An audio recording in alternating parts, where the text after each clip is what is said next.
El verdadero Macrol. A comienzos de 1991 decidí abandonarlo todo e irme a vivir a Cartagena de Indias, donde pensaba terminar de escribir mi primer libro, una serie de historias sobre navegantes y aventureros. Vendí las pocas pertenencias que tenía, reuní algún dinero y gracias a los consejos de unos amigos llegué una mañana al Hotel Bellavista, en la avenida Santander número 4650.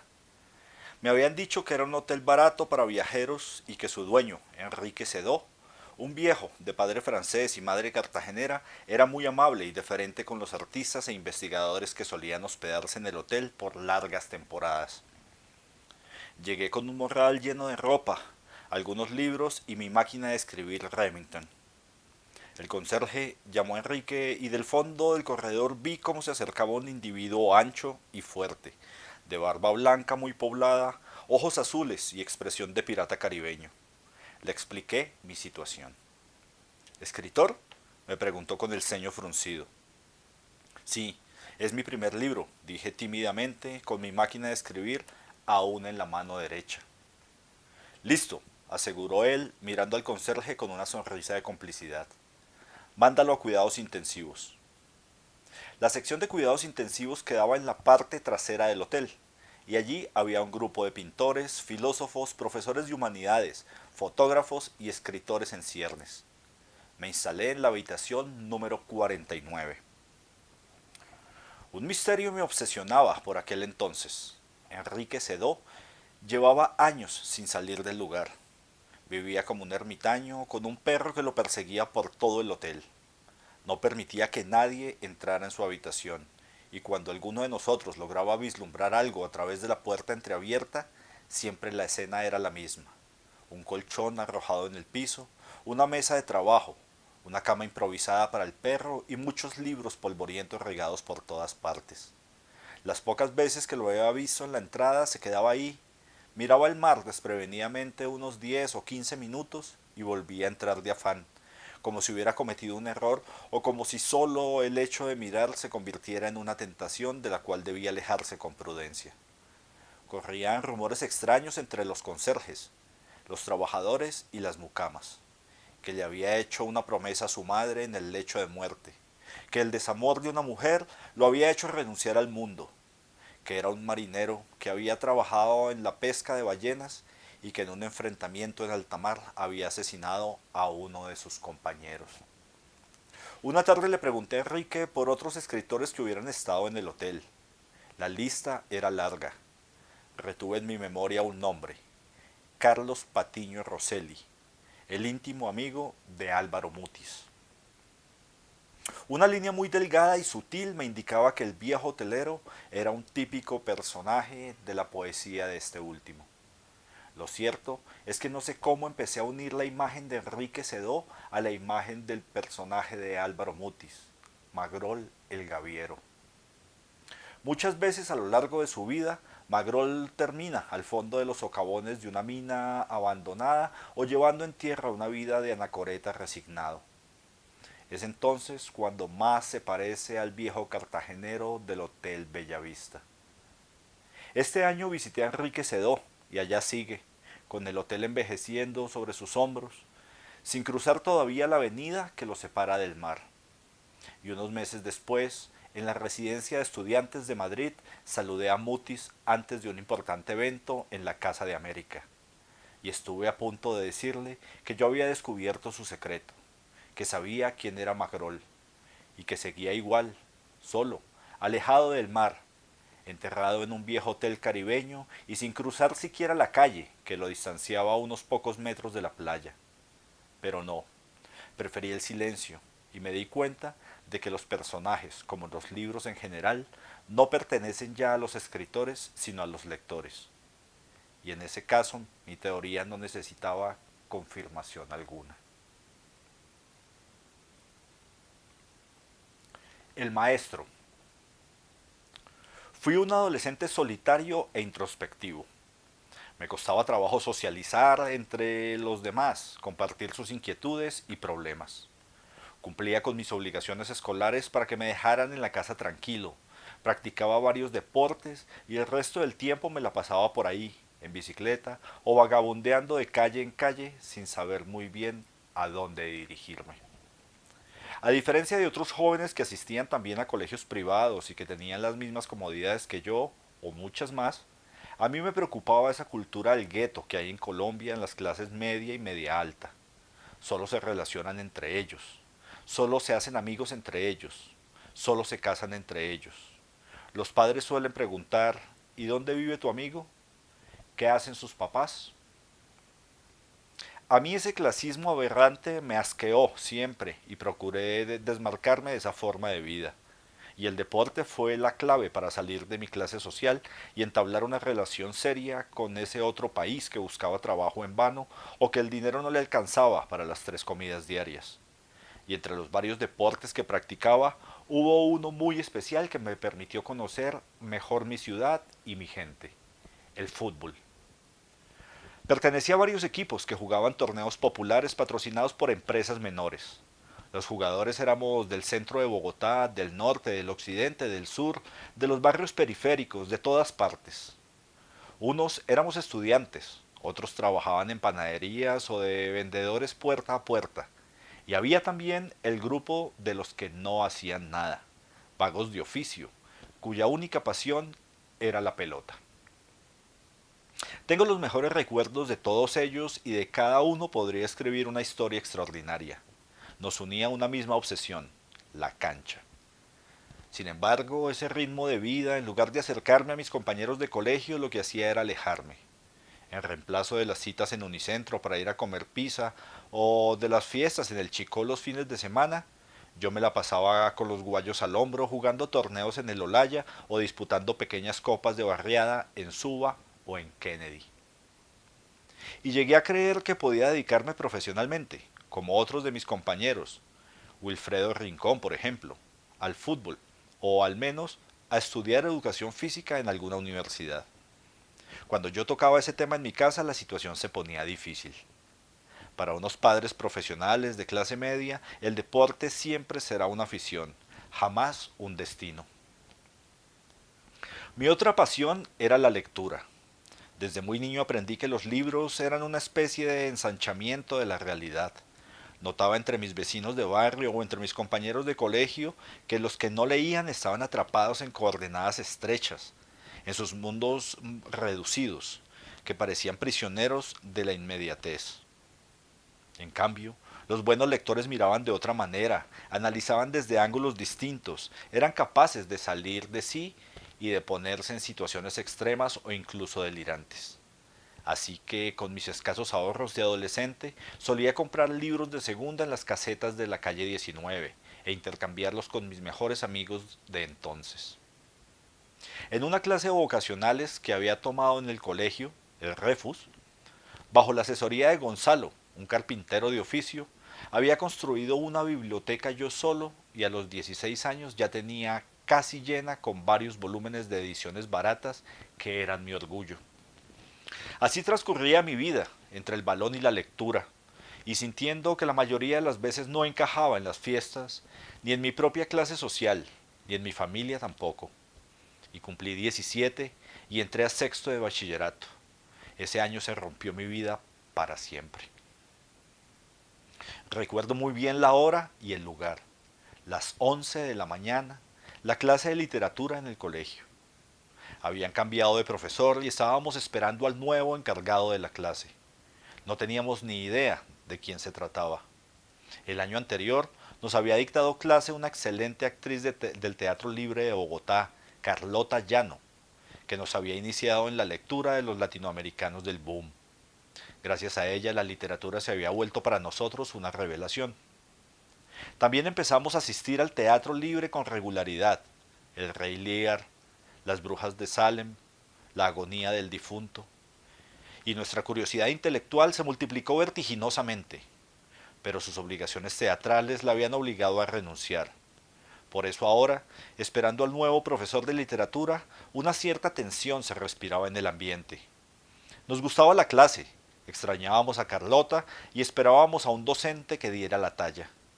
De repente vimos cómo un hombre de cabello lacio, negro y barba muy poblada cruzaba el patio del colegio con un maletín de cuero en la mano.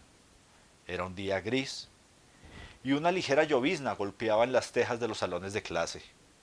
El nuevo profesor entró, se sacudió ligeramente el agua que llevaba en la ropa, se acercó a la mesa, sacó un volumen cuyo título no alcanzamos ni siquiera a vislumbrar. Se subió el cuello de su gabán para protegerse del frío y con una voz melodiosa que escondía un acento raro, como si hubiera vivido en el extranjero mucho tiempo, nos dijo: Seres de otros mundos nos acechan, muchachos, nos vigilan, y hay que estar atentos a sus mensajes. Podía escucharse el aletear de una mosca en el aire.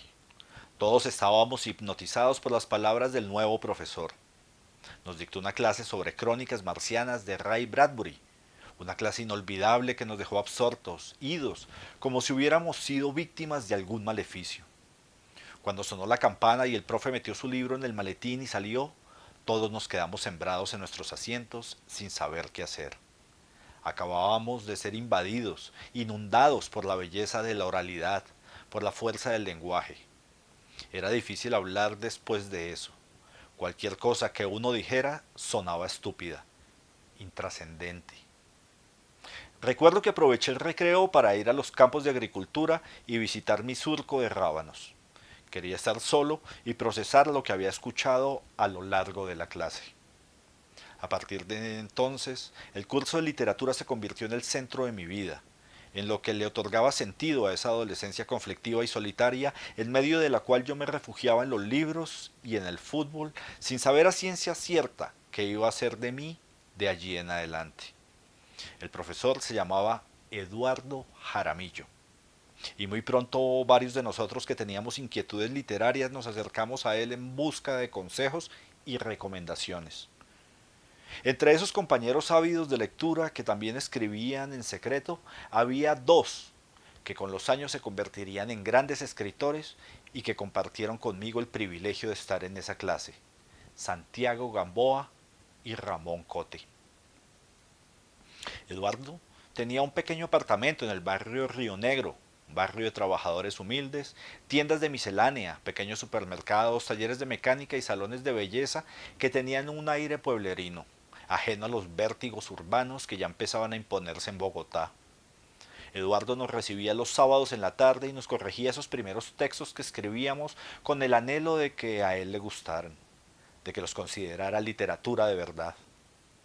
Hoy en día recuerdo esos encuentros y me parece increíble que él haya invertido tanta fe en nosotros, que nos considerara discípulos importantes, escritores en ciernes que valíamos la pena y que quizá con algo de suerte y buen pulso algún día publicaríamos aunque fuera un libro.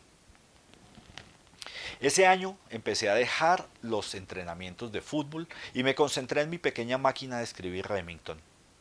Aunque nunca había aprendido mecanografía, me parecía una labor de señoritas, me senté con juicio a practicar una y otra vez hasta que logré, con solo 4 dedos, aún escribo así, teclear de corrido sin interrupciones. Entre página y página levantaba la cabeza y me preguntaba si a Eduardo le gustaría lo que acababa de escribir, si el siguiente sábado me daría una palmada en la espalda y me diría: bien hecho, qué buen personaje construiste. Lo que más agradezco hoy en día de esas entrevistas es que las críticas nunca las hizo él con desprecio, con arrogancia o poniendo en evidencia nuestra ignorancia. Todo lo contrario, se esforzaba para que tomáramos conciencia de nuestros errores sin perder la confianza en nosotros mismos, sin bajar nuestra autoestima. Eran lecciones llenas de afecto. Sacaba un libro y otro y nos leía partes de Borges, de Poe, de Breton, para mostrarnos un párrafo memorable o una estrofa única, para mostrarnos cómo lo hacían los grandes. Cuando me gradué, no fui capaz de imponerme en mi familia y de confesar abiertamente que yo quería estudiar literatura. En ese entonces se consideraba una carrera muy menor, casi un fracaso, y los padres se avergonzaban cuando les preguntaban qué estudiaba su hijo, y ellos, con la cabeza gacha, tenían que responder: literatura. Un día le conté a Eduardo, en una caminata por la parte alta de Usaquén, muy cerca del cementerio, que me sentía como un traidor, como si no hubiera sido capaz de luchar por mis convicciones. Él, con esa tranquilidad que lo caracterizaba, me dijo que no me afanara, que la literatura debía madurar dentro de mí, crecer, instalarse del todo, y cuando yo estuviera listo, la realidad exterior se correspondería con la interior. Lo que nos sucede afuera no es más que un reflejo de lo que llevamos adentro, me dijo con esa voz de hombre exiliado. A finales de 1982 reuní la fuerza necesaria y visité a mi padre en su oficina de la Universidad Nacional. Le dije que lo único para lo que servía de verdad era para la literatura. Todavía recuerdo la cara de desilusión de mi padre, pero lo aceptó en silencio, con respeto. Un semestre más tarde yo era ya un estudiante de letras. Me había ido de mi casa y vivía en pensiones baratas en el centro de la ciudad. Eduardo Jaramillo viajó a Estados Unidos donde hizo una carrera brillante como académico y ensayista. Y con su generosidad de siempre sacaba el tiempo para escribirme una que otra carta que yo guardaba como un tesoro. Cartas que venían, una vez más, a confirmarme en el oficio, a mantenerme a flote en medio de una época en la que muchas veces tenía que caminar horas enteras porque no tenía ni lo del pasaje del bus. Pero estaba ya en lo mío y sabía que de allí en adelante se trataba de aguantar, de ir templando mi carácter y de no desfallecer si las cosas llegaban a empeorar. Y tal vez no hubiera podido escribir ninguno de los libros que he escrito de no ser por ese maestro lúcido y bondadoso para quien yo nunca fui una derrota, sino una promesa. Framp. La historia del poeta Carlos Framp la contó él mismo en su libro Del otro lado del jardín. Vivía con su madre enferma y achacosa en un apartamento pequeño en Medellín, y después de largas conversaciones con ella, decidió un buen día echarle una mano y no permitir que el tiempo siguiera haciendo semejantes estragos. Le consiguió una sobredosis de morfina y la ayudó a pasar al otro lado sin dolores ni agonías infames. Esa misma noche, ya con el cadáver de su madre sobre la cama, Framp se dio cuenta de que él mismo había cumplido un proceso interior de gran envergadura y que estaba listo también para cruzar el muro. Se preparó un segundo cóctel de morfina y yogur, se recostó junto a su madre y chao, si te vi, no me acuerdo. El problema es que antes se había tomado un trago y seguramente el alcohol produjo un efecto que neutralizó la morfina. Al día siguiente se levantó para enfrentar un proceso penal en su contra y lo condujeron a los calabozos de la fiscalía. Con el tiempo, su única defensa fue escribir, seguir escribiendo, que era en realidad su única arma y su único escudo. Su libro no solo es de una sinceridad estremecedora, sino que inaugura un género que está a medio camino entre lo testimonial y la reflexión literaria. Al poco tiempo de salir su libro, Fram y yo nos conocimos y desde entonces nos hemos visto varias veces. Hay algo en él que me sobrecoge y que me genera una gran curiosidad. Lo siento siempre por encima de lo real, un paso más allá, en un estado que no coincide con el de las demás personas, como si una buena parte de sí mismo hubiera desaparecido y solo quedaran unos rastros físicos, mínimos, que son con los que uno conversa y comparte. Como no lo conocí antes de esa experiencia que partió su vida en dos, no puedo decir si siempre ha sido así, ausente, ensimismado, extático. Algo me dice, sin embargo, que Framp no ha regresado del todo, que una parte de él continúa allá, del otro lado del jardín, junto a su madre. Como Lázaro cuando regresó de la tumba, Framp habita simultáneamente en dos dimensiones distintas, la vida y la muerte. Y de ahí le viene ese toque de ausencia que tanto lo caracteriza.